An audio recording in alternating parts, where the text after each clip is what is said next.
આપણે એક એવો વિડીયો બનાવી કે તમને અનુભવ થઈ જાય કેવી રીતે આનું વાયરિંગ કરવાનું છે એ બધું તમને બતાવું.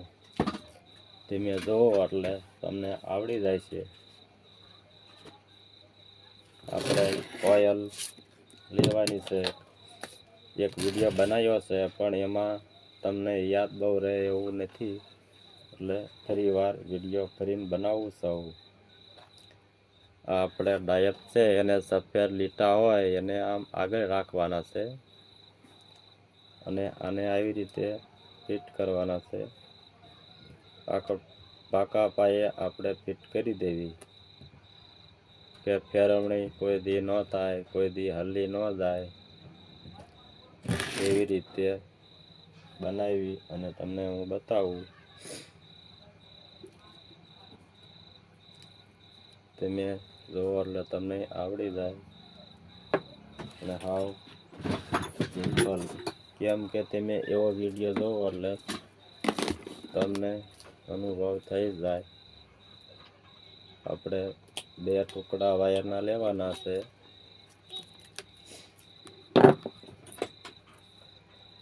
આ વાયર છે દોઢનો. આપણે થોડોક હેવી વાયર હોય તો પાવર કપાય નહીં.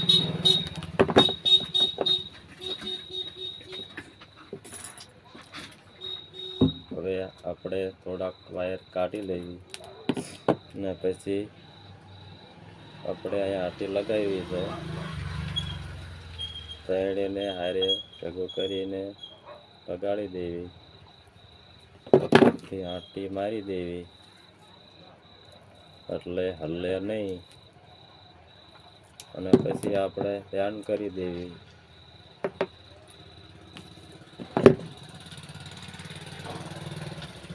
તમારે આગળ 2 કલરના વાયર હોય તો આપણે એને ટેપ મારી અને એવું નિશાન બનાવી દેવી કે આ વાયર અર્થિંગ છે, એટલે તમને માઇનસ પ્લસમાં ખબર પડે. આ અર્થિંગ છે આપણે આની હારે પહેલાં આંટી મારી દેવી એટલે કામ સારું થાય. પછી આપણે આની હારે આંટી મારી દેવી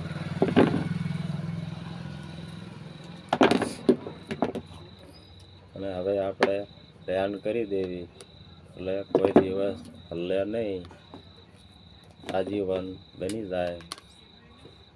નકર આમાં એવું થાય કે ક્યારેક ખાર બાજી ગયો હોય તો હલી જાય તો આપણને વાંધો દેખાય નહીં ક્યાં છે.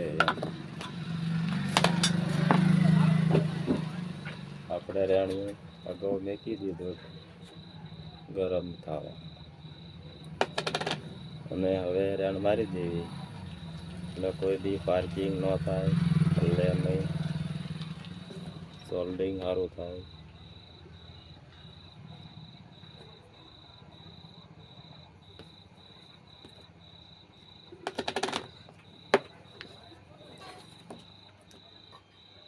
આવું કામ કરવી તો કોઈ દી હલી ન શકે, બેન ન થાય.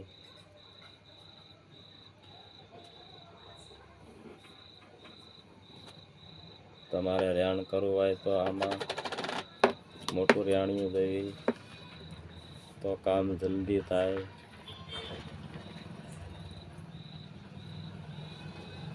કેમ કે કોઈ પણ આમે મોટી વસ્તુ હોય તો રેણિયું મોટું દેવી.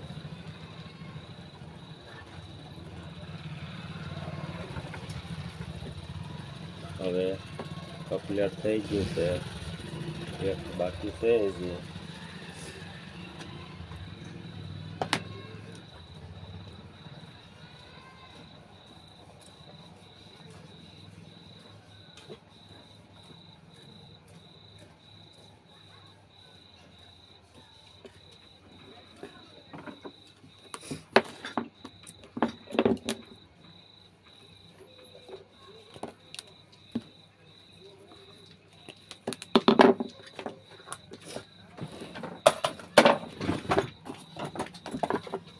આપણે આ કંપનીની કોઈ પણ કંપનીની કોયલ હાલે અને આપણે આવી રીતે પાવર ટેસ્ટ કરવાનો છે અને આ પિન લાઇટમાં દેવાની છે. તમને બતાય કે ન બતાય, પછી તમને આના વોલ્ટ હું બતાવું કેવી રીતે વધઘટ થાય અને એમ્પર બતાવું તમને. આ મલ્ટીમીટર છે આપણી પાસે.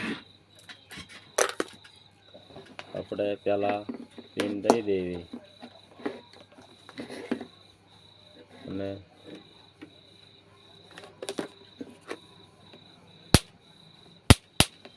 વોલ્ટ છે એટલે પાવર જોરદાર આપે અને આ ભેગા ન થાય એ ધ્યાન રાખવાની છે અને તમે અડી ન જાઓ એ પણ ધ્યાન રાખવાની છે.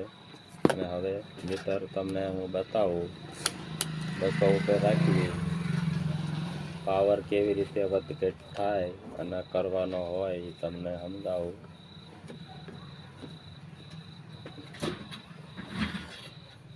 હું જોઉં મીટરમાં બતાવે છે, હા રેડી બતાવે છે. હવે આ રેગ્યુલેટર છે, આપણે આને લાઇટ ધીમી કરવી એટલે વોલ્ટ ઘટે.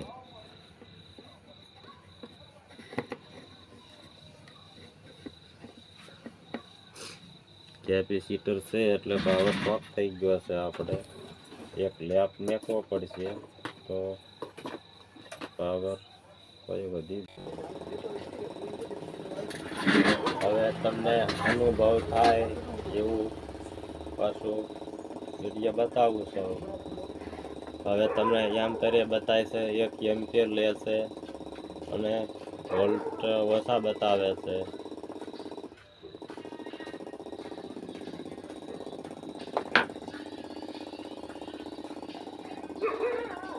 એટલે તમારે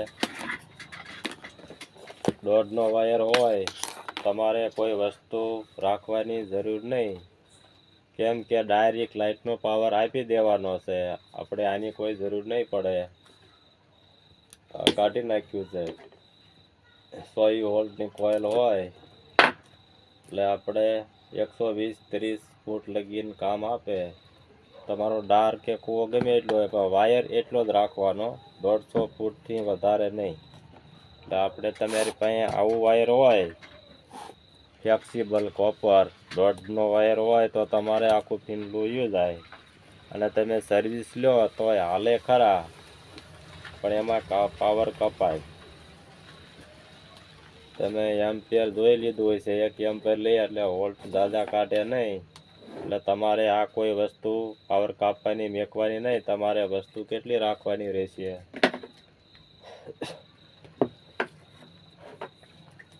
તમને અનુભવ થઈ જાય કે માનો કે આપણે 150 ફૂટ વાયર છે, ડબલ હરા એટલે 150 થાય છે 300 ફૂટ.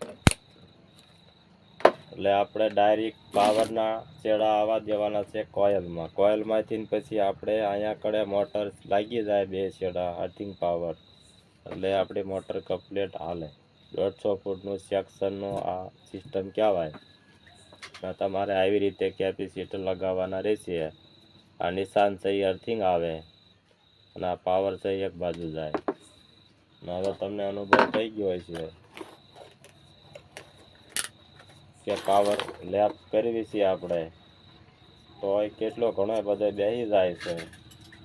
એટલે કોઇલ દાદા વોલ્ટ પાવર કાઢે નહીં, પાવર બેસી જાય લાંબા સેક્શનમાં. એક તારો દાબ આવે એટલે બેસી જાય. અને આપણે બધાય લેપમાં આનો ઉપયોગ કરવી તો પાવર ઝટકે આનો પાવર વપરાય છે અને આમાં ટોક થાય છે એટલે ગરમ ન થાય. તમારે એ ચેક કરવાનું કે ગરમ બહુ થતી હોય તો એને બહુ આજીવન એક ધારી ચાલુ ન રખાય, તમારે ફોરો દેવો પડે બહુ ગરમ થાય એટલે. અનુભવ થઈ ગયો છે હવે.